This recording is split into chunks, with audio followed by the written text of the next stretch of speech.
preferí hacer como todas las glándulas tienen, no sé qué se determina ahí con el, pero es nada. Se quiere un poquito como cruzadas, entonces bueno, vamos a reunirlas todas en un solo bloque, aunque sin embargo después las vamos a dar separadas. Pero ya vamos viendo cómo van teniendo relación entre ellas. Bueno, el metabolismo, como ustedes saben, es un tema muy importante. Pero ¿quién me da un concepto de metabolismo? Pues por ahí. ¿A qué se llama metabolismo? Las reacciones que ocurren dentro del organismo. Exactamente. Jordi. Ajá. Entonces, el metabolismo se refiere al conjunto de todas las reacciones bioquímicas que ocurren en el organismo y son las encargadas de mantener la vida. Entonces, el metabolismo se puede dividir en dos partes, en lo que es el anabolismo y el catabolismo. El anabolismo se refiere entonces a la construcción, a la síntesis de moléculas usando cadenas carbonadas o energía, o sea, la construcción de moléculas. Ya la función después de la molécula después construida ya varía. Hay moléculas que solamente son construidas para almacenar esa energía y luego son destruidas para obtener la energía que estaba ahí almacenada. Otras moléculas pues tendrán su función, otra función biológica. Y el catabolismo se refiere entonces a la destrucción de esas moléculas que fueron construidas anteriormente o que fueron obtenidas por la dieta. Esas moléculas tienen que ser destruidas después de un periodo de tiempo de vida o simplemente porque se requiere de sus cadenas carbonadas o por ser de carbono, porque se requiere la energía que está almacenada. El ejemplo es el glucógeno. El glucógeno, recordarán que es la forma de almacenamiento de la glucosa. Llega un momento que hay un anabolismo de glucógeno cuando se está creando, y entonces cuando se requiere esa energía hay una degradación de glucógeno. Bien, ¿qué más? Entonces, el metabolismo se puede dividir en las actividades que usa el cuerpo para la obtención de energía. Como ustedes saben, la molécula clave de uso energético es el ATP, es decir que una fracción del metabolismo muy importante está destinada a la obtención de ATP para, como fuente de energía, como almacenamiento de energía de uso directo. O sea, las moléculas tienen ATP porque esa energía que está en el ATP la va a usar directamente, no está almacenada, sino que es como la batería, y ahí que saca la energía. También otra parte se encarga entonces de la síntesis de biomoléculas, que son las encargadas de hacer todo el funcionamiento del organismo. Y estos dos procesos tienen entonces una generación de desechos que el metabolismo también se debe encargar de eliminar. Entonces, todo esto debe estar regulado, nada puede estar en exceso ni nada puede estar en falta. Y si hay algo en falta, pues se activan mecanismos, como ustedes recordarán, de feedback, donde hay algo que tiene que suplir la falta de un componente. ¿Qué es eso? ¿Ustedes saben qué es? Glucosa. Una glucosa, ¿verdad? ¿Cuántos carbonos tiene la glucosa? 6 carbonos. 1, 2, 3, 4, 5, 6. Y esto forma, aunque no es un enlace covalente, se forma un ciclo ahí cíclico. Bien. La glucosa es una hexosa, ¿verdad? Que tiene 6 carbonos. Dentro del grupo de la química orgánica se está clasificado como un aldehído. Y el nombre químico orgánico es la pentahidroxihexanal alfa de glucopiranosa. Ahora como un perro, nombre de un perro. Pentahidroxihexanal, ¿eh?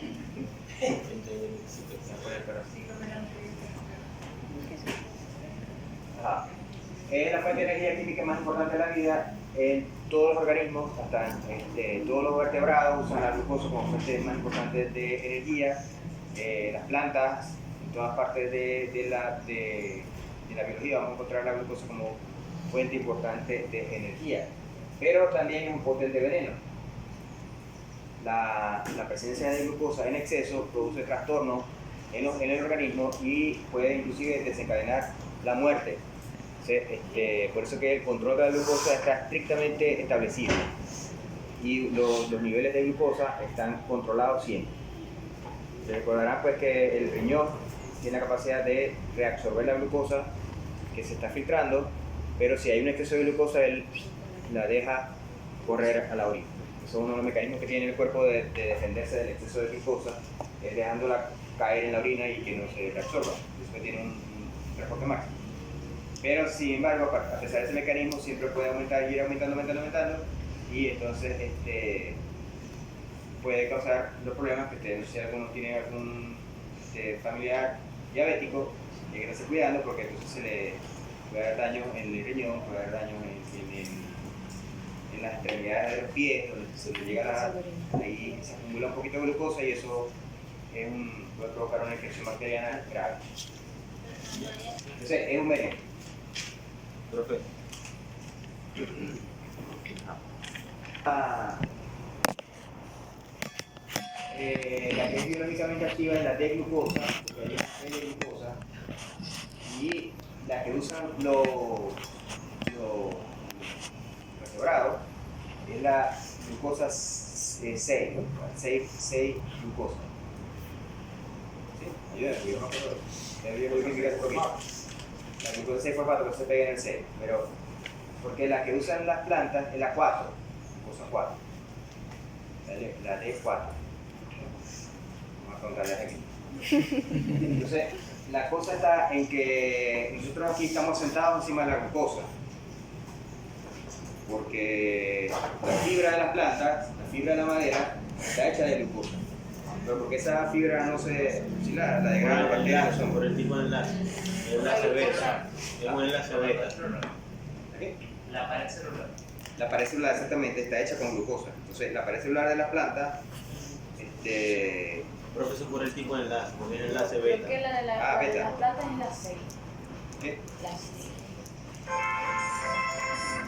Porque el DC Está hecha de glucosa. Usted está sentado en un material de madera. La madera está formada por la pared celular de las plantas y la pared celular de las plantas está formada en gran parte por celulosa. La celulosa es glucosa, pero es una glucosa indigerible. No puedo agarrar un pedazo de madera y mascarlo y no, aquí tengo glucosa porque no la voy a poder digerir por esa forma química que tiene. Bien.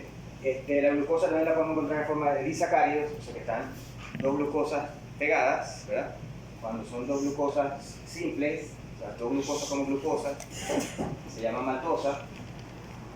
Cuando son una glucosa, y la otra glucosa está transformada en galactosa, se transforma en lactosa, pero también son dos hexosas, o sea, simplemente que la glucosa se transforma en lactosa, en galactosa. Entonces, esas dos moléculas forman el disacárido lactosa. Y la sacarosa, que también la glucosa es transformada en fructosa. Entonces, una glucosa y una fructosa hacen sacarosa, que es el azúcar que echamos al café, que yo no lo daño. Y los polímeros está el glucógeno, que es la forma que él almacena la energía, el almidón, que es como almacena la glucosa, las plantas, como estamos hablando, las plantas, con forma de almidón, la yuca. La celulosa que estamos hablando, que forma las paredes celulares de las plantas y que forma parte entonces de la madera. Y la quitina, que es la de los insectos, exactamente. El exoesqueleto de los insectos y los hongos está hecho de quitina. Entonces, ahí, en ese aspecto, la glucosa, las plantas se parecen a los hongos porque los hongos también tienen pared celular. ¿Entiendes la cita? Pero si eso no es Ya. Se parecen a las plantas porque tienen pared celular, pero las plantas tienen pared celular de celulosa, en cambio los hongos tienen pared celular de quitina, que es la misma que tienen los insectos. Por el modo no joder.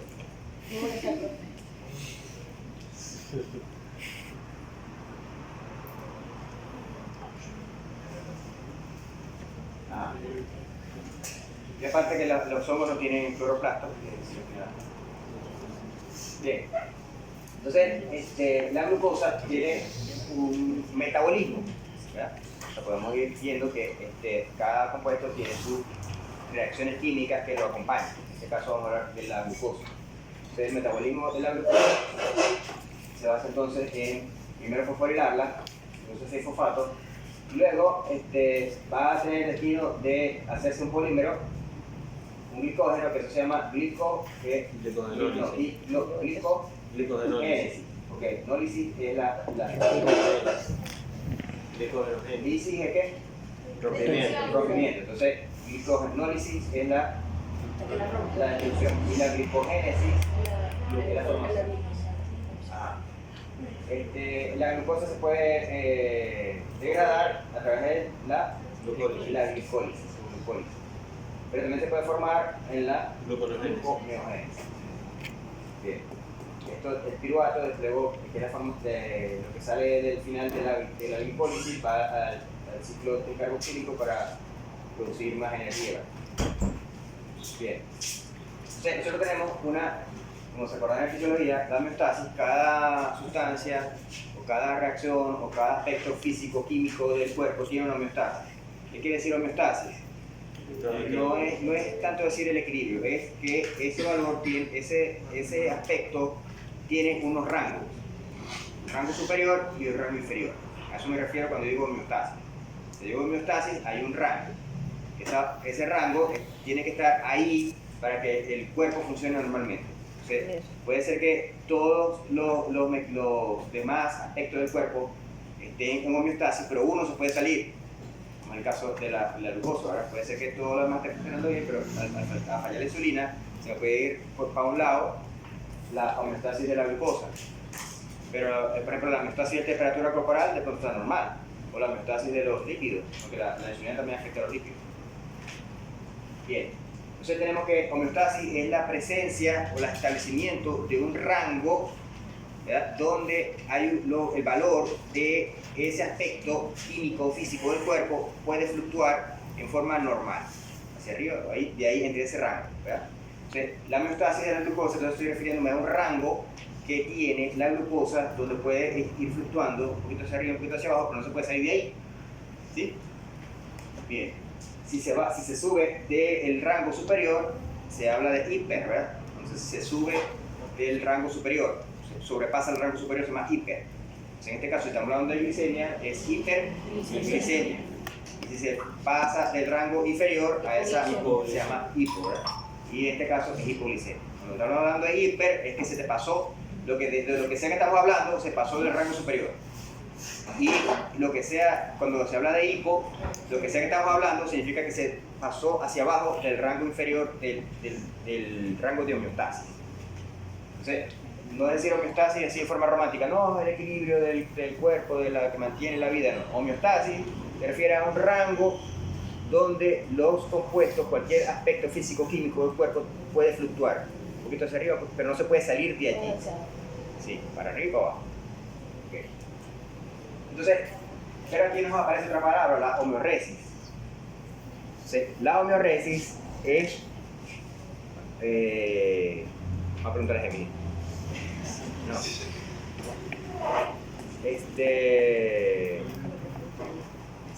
¿Quién sabe lo que es el termostato del aire acondicionado? El aire está prendido y la temperatura va a bajar de 18. Baja 16. Porque está enfriando. Entonces el compresor está prendido y el aire se está enfriando. La temperatura va a bajar de 18. ¿Qué hace el termostato? Detecta que bajó la temperatura y a cierto rango él apaga el compresor. Entonces solamente sopla, el frío que estaba acumulado lo va soplando. Pero ¿qué va a pasar? El compresor está apagado. ¿Qué pasa con la temperatura? Va a volver a subir. Va a volver a subir. Entonces la temperatura empieza a subir y el termostato detecta que la temperatura subió, por ejemplo, si es 1 grado, aquí sería 17 y aquí sería 19. Entonces, cuando el termostato detecta que la temperatura llegó a 19, es decir, que ya está muy caliente. ¿Qué hace ahí en ese momento? Enciende el compresor. Y en ese plan está el compresor todo el tiempo que la gente ha prendido, en ese plan está todo el tiempo. ¿Verdad? Él no está, la temperatura del cuerpo, del aire, del cuarto, nunca la vamos a tener a 18. O sea, hay un momento que sí, pero mientras va pasando para arriba, o mientras va pasando por abajo.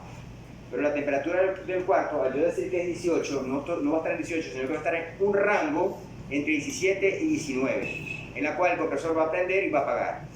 ¿Sí? Igual son todas las sustancias, ¿verdad? Con los feedback negativos que hablamos en fisiología. Bien. Entonces, ¿pero qué pasa si yo pongo el compresor, yo pongo el termostato en 20? Él se va a apagar en 17. Va a estar el rango otra vez. No, va a establecer un nuevo rango. Ahora va a decir, no, ahora para prender el compresor tiene que ser 19. Y para prender el compresor tiene que ser 21. Se mantiene el rango. ¿Ves? Se mantiene el rango, pero a diferente nivel. ¿Por qué? Porque yo ajusté el termostato a diferente nivel. ¿Vean? Es decir eso, ¿no? Así funcionan los termostatos de los aires. Bueno, así funciona, muchas de las homeostasis de la sustancia funcionan de esa manera así. O sea, sobre todo el hipotálamo establece un momento, un sitio o un estado, centro, en la cual la sustancia o el estado químico va a ir subiendo y bajando, ¿verdad? Como hablamos de la fiebre en fisiología. El punto medio. Bien, pero ¿qué pasa si la vaca, por ejemplo, una vaca está dando leche? Supongamos que comparemos una vaca que está vacía, que no está dando leche, está descansando, una vaca que está en el escotero, que llama, no está dando leche. Y otra vaca que está dando leche, full leche por la ubre. ¿Cuál vaca requiere más glucosa? La que está dando más leche requiere más glucosa. Quiere decir que la homeostasis de la glucosa no puede ser igual. Porque una vaca que no está dando leche no requiere tanta glucosa. Entonces, ¿para qué va a producir el hígado tanta glucosa? Entonces, ella establece, en una vaca vacía, establece un nivel de síntesis de glucosa. Porque la vaca, entonces hablamos ¿cómo hablamos? Sí, lo hablamos. En fisiología, en la nutrición de rumiantes, hablamos de que la vaca no consume glucosa, la tiene que producir toda. ¿Verdad? Entonces, la vaca que está vacía, que no está produciendo leche, tiene un nivel de glucosa, de producción de glucosa para su mantenimiento. Pero la vaca que está dando leche necesita otro nivel de glucosa porque tiene que sintetizar glucosa. Entonces, eso quiere decir que la vaca, supongamos, que está vacía, tiene un nivel de síntesis de glucosa más bajo. Y la vaca que está dando leche tiene un nivel de síntesis de glucosa más alto. Pero en los dos casos se llama homeostasis. En los dos casos se llama homeostasis, porque ¿qué dijimos que era homeostasis? Un rango. Entonces, en estos dos casos, en la vaca que está vacía, sin dar leche, o en la vaca que está produciendo, en los dos casos hay una homeostasis. Pero el nivel de la homeostasis varía de acuerdo a la condición que está la vaca. Entonces, ese cambio de la homeostasis producto a un proceso que requiere cambios en el nivel, es lo que se llama homeoresis. Entonces, la homeoresis no es el nivel, la homeoresis es el cambio de nivel de homeostasis. Voy a matar a la bichitera.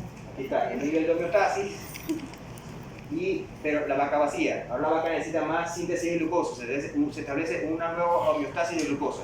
Ese cambio hacia la nueva homeostasis es lo que se llama homeoresis. Y es constante Mientras dure el proceso. Por ejemplo, un animal creciendo, la síntesis de proteína es mayor que un animal que ya es adulto. O sea que el nivel de síntesis de proteínas es diferente a un animal en crecimiento. Es decir, que un animal en crecimiento está en un proceso de homeoresis, porque cambió el estado de síntesis de proteína a un estado de alta síntesis a un estado normal de un animal adulto. Una vaca preñada, cualquier especie, cualquier animal que esté preñado va a requerir otro nivel de homeostasis para el mantenimiento o el crecimiento del feto. Es decir, que una vaca preñada también sufre un proceso de homeoresis de muchas variables homeostáticas. ¿Sí? Pero eso no quiere decir que cambie la homeostasis, que ya no está en homeostasis. O sea, siempre va a estar en homeostasis, porque homeostasis, como le digo, homeostasis, cuando ustedes piensen en homeostasis, no piensen que es, no, el equilibrio, no, homeostasis es un rango. Y ese rango lo van a tener todas las variables del cuerpo, bien sea físicas o químicas o bioquímicas. La temperatura, ¿verdad?, tiene un rango. El pH tiene un rango. Todos los niveles de cualquier, el calcio, el fósforo, el potasio, todo tiene un rango. Okay. Entonces cuando le diga homeoresis en el examen, es decir, homeoresis es el establecimiento de un nuevo nivel de homeostasis producto de aumento de los requerimientos porque hay un proceso activo que requiere más nutrientes, más actividad.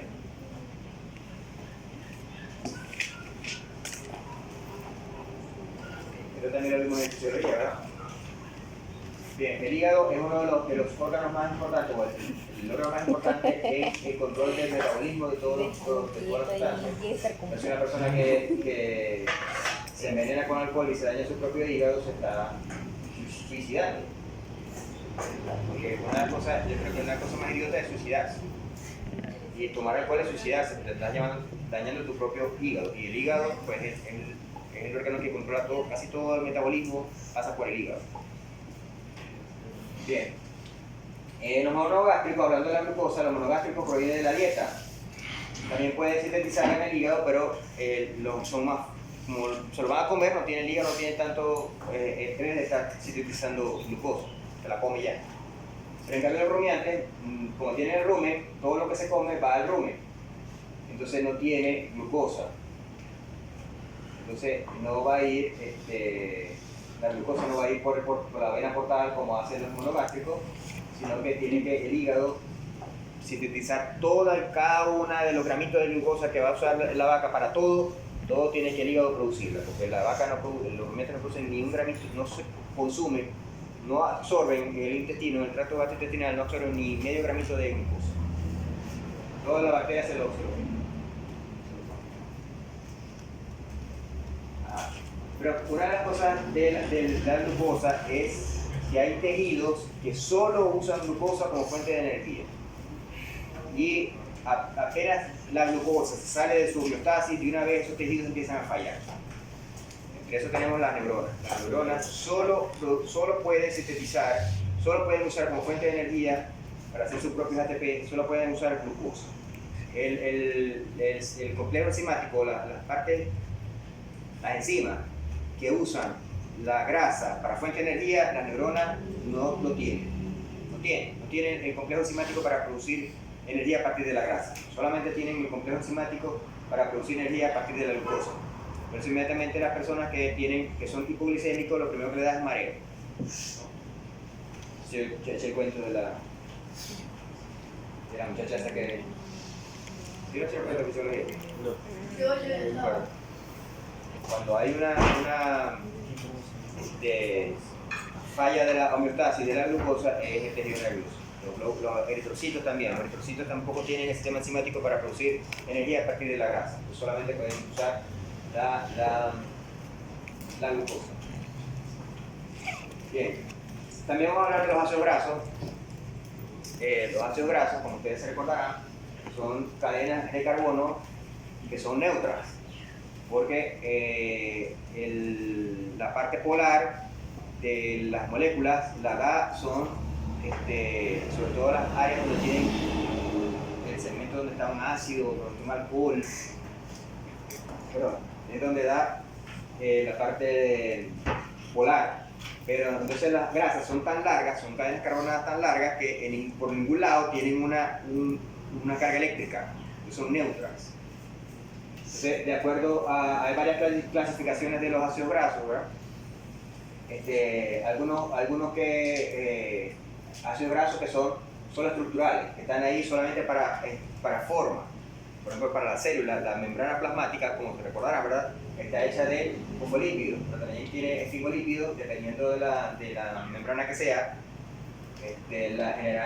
Casi todas las membranas son fosfolípidos, pero hay partes, por ejemplo, las neuronas tienen, en su membrana plasmática tienen esfingolípidos y también glucolípidos que forman como señales en la membrana plasmática. Y otro grupo de ácidos grasos, simplemente su función es servir de almacenamiento de energía. Ahí tenemos principalmente son los triglicéridos. Bien, hay otros ácidos grasos que sirven como señalización, como vimos en la clase pasada que di yo, ¿verdad? Que habían unas hormonas que eran ácidos grasos. Entonces tenemos los eicosanoides, que son la prostaglandina, el tromboxano, el leucotrieno, y los esteroides, que era la progesterona, los estrógenos. Bien. Otra cosa que podemos decir de los ácidos grasos es que hay unos que son esenciales, que está los ácidos grasos omega 3 y omega 6 que no se sintetizan en el cuerpo de los mamíferos, no sé en todos los mamíferos, pero por ejemplo el humano y los animales que estamos alrededor no los sintetizan y tienen que ser provistos en la dieta. Menos los rumiantes, porque los rumiantes, las bacterias también le hacen el favor y le producen omega 3 y omega 6 y tampoco necesitan en la dieta los ácidos omega. Las bacterias se lo dan. Igual la mayoría de las vitaminas, creo que todas las vitaminas. Pero es difícil que un rumiante tenga deficiencia de vitaminas porque las bacterias le dan todo eso. Bien, de acuerdo al mecanismo de transporte desde la dieta hasta la sangre y en la presencia de ácido graso en la sangre, podemos decir que hay dos tipos. Uno que son de cadena corta y otro que son de cadena larga. Los de cadena corta les decíamos ácidos grasos volátiles. ¿Qué tan corta? 2, 3 y 4. 2, 3, 2, acético, propiónico, propiónico y butírico. Y los nefas, que son ácidos grasos no esterificados, que son ácidos grasos que no están esterificados. No esterificados que no están esterificados. ¿Pero qué significa esterificar? Esterificar es que el ácido graso no esté libre, sino que esté unido a una molécula. Y el ácido graso ya no está de su cuenta, sino que va a depender de esa molécula. En ese caso, la principal molécula es el glicerol. Entonces, el glicerol, cuando un ácido graso se esterifica en un glicerol, deja de ser nefa y se transforma en una de las cadenas del triglicérido. Pero esto lo van a ver mucho, por ejemplo, en nutrición. Cuando vean el semestre que viene de nutrición, el profesor Florencio les va a hablar mucho de los nefas. Entonces, para que sepan qué es un nefa, entonces, es un ácido graso no esterificado. ¿Qué significa esterificado? Que está libre sin haberse unido principalmente al glicerol. Está libre. Es el ácido graso, la cadenita libre de ácido graso está libre, no está unida a nada. Y en estructura, también podemos decir que los ácidos grasos pueden dividirse en saturados y en no saturados. ¿De qué depende eso? ¿Que sea saturado o no saturado? De que uno es líquido a temperatura ambiente y otro es sólido a temperatura ¿Y ambiente. químicamente de qué depende eso?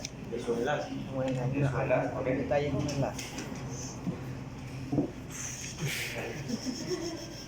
Porque Los No quiero. insaturados son los que son rectos, Rectos. No. ¿cierto? No. Los saturados son los que son rectos, permite que se acoplen mejor y no se... pero ¿de qué depende que sea saturado o que sea Ah, insaturado? pero ¿cómo son sus enlaces? Tiene que ver con los enlaces, porque ¿qué es lo que dice con los enlaces? El insaturado tiene un doble Tiene un doble enlace. Tiene un doble enlace, exactamente. Los insaturados, los no saturados, tienen dobles enlaces. Un doble enlace se llama como monoinsaturado. Si tiene dos enlaces se llama diinsaturado. Y si tiene 3 o más se llama poliinsaturado. O sea, los saturados son que no tienen dobles enlaces, por lo tanto su molécula es más recta. Son los saturados. Los saturados se originan, generalmente son sintetizados en el cuerpo. O sea, como el sistema enzimático de los saturados, del formar grasa en el cuerpo, no se da mala vida y solamente hace saturados. O sea que los insaturados generalmente vienen de la dieta. Por eso que los bovinos tienen insaturados o no saturados. No tienen, porque todo lo hacen ellos. O sea, al tener que fabricar todos ellos, hacen solamente saturados, con muy poco insaturados. O sea, de ahí que la grasa de la leche, del queso, de la carne, todo eso, la carne, esa grasa sea saturada, que es como estamos hablando de la fusión o la temperatura, ¿verdad? Los saturados, a temperatura un poquito alta, todavía son sólidos. Entonces, son los que pueden tapar las arterias, los saturados. Los no saturados son que echan un batel, aceite de batel, ese es puro aceite, eso es pura grasa no saturada que es líquida. Bien, bueno, para que se acuerden.